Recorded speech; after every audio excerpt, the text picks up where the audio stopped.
tous, voilà, on se retrouve aujourd'hui pour une petite vidéo patchwork. Le patchwork que j'ai réalisé cette fois-ci est celui-ci. Il est un petit peu plus élaboré que le premier. Donc voilà, je vous le montre un peu de plus près. Je suis assez contente du résultat, je vous avoue. Le seul bémol, entre guillemets, c'est que j'ai pas super bien calculé mes mesures. Du coup, il était plus petit que les autres. Mais j'ai rajouté des bords et maintenant il est à la bonne taille. Donc, il s'appelle The Railroad, mais j'ai aussi vu, enfin, on peut le tenir dans, je crois que c'est dans ce sens-là qu'il faut le tenir. J'ai aussi vu qu'on pouvait l'appeler l'échelle de Jacob. Donc, voilà, je vais vous montrer comment je l'ai réalisé. Et si vous avez envie de le réaliser aussi, ben, je vous invite à le faire. Et voilà, je vous invite à m'envoyer vos petites photos pour que je puisse montrer à chaque personne la réalisation. Et alors, ce qui est super important dans celui-ci, c'est de bien choisir ses tissus, c'est-à-dire qu'il faut prendre un tissu foncé et un tissu clair. Peu importe, moi ici j'ai choisi du bleu marine et des fleurs bleues, mais vous pouvez prendre la couleur que vous voulez. L'important c'est qu'il y ait un clair et un foncé. Donc voilà, on est parti pour l'explication de la vidéo. Voilà, donc on commence par découper une bande de 6 cm dans chaque tissu, aussi bien dans le tissu foncé que dans le tissu clair. Voilà ce que ça donne. Moi j'utilise la règle de patchwork et le cutter rotatif parce que c'est super rapide avec ça, mais bien entendu ça peut se faire au ciseau. Ensuite on va dans ces bandes couper des carrés de 6 cm de côté et ensuite les séparer par la diagonale pour avoir des triangles. Puis on a deux bandes que l'on va assembler, deux bandes de 3 cm cette fois-ci, qui ont été découpées. Je les assemble à la machine. Ça va donner donc une bande claire assemblée à une bande foncée. Et puis je n'oublie bien sûr pas de repasser les coutures. Essayez que la couture soit repassée du côté foncé. Donc vous allez voir, je vais retourner les deux bandes. Et vous voyez que c'est bien que la couture soit du côté foncé pour ne pas qu'on la voie tout simplement. Ensuite, j'assemble les petits triangles que j'ai découpés au préalable.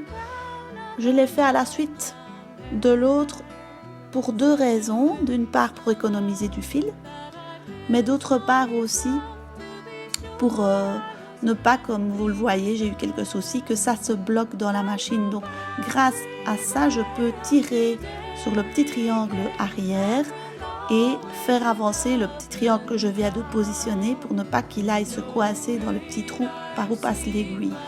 Et alors là, c'est super, ça donne à la fin un genre de petite guirlande, comme si on mettait des guirlandes d'anniversaire, là, vous voyez, enfin vous allez voir.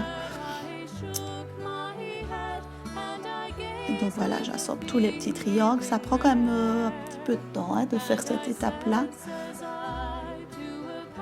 Et voilà, donc il ne reste plus qu'à couper les petits triangles pour les avoir séparés, où il y a le petit bout de fil. Et après les avoir repassés, on va enlever le petit surplus.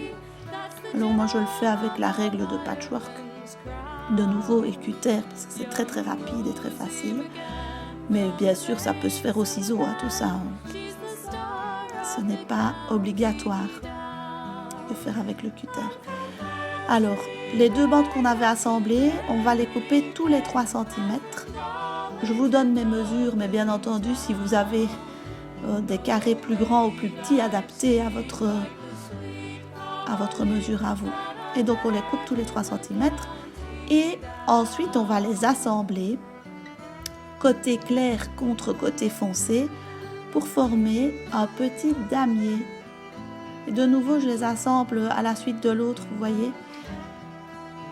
Et voilà mon petit damier. Regardez comme c'est mignon. Et ils étaient tous assez précis. J'étais contente. Et puis alors voilà le moment le plus agréable, c'est quand on peut assembler toutes les petites pièces et se rendre compte que on tombe juste.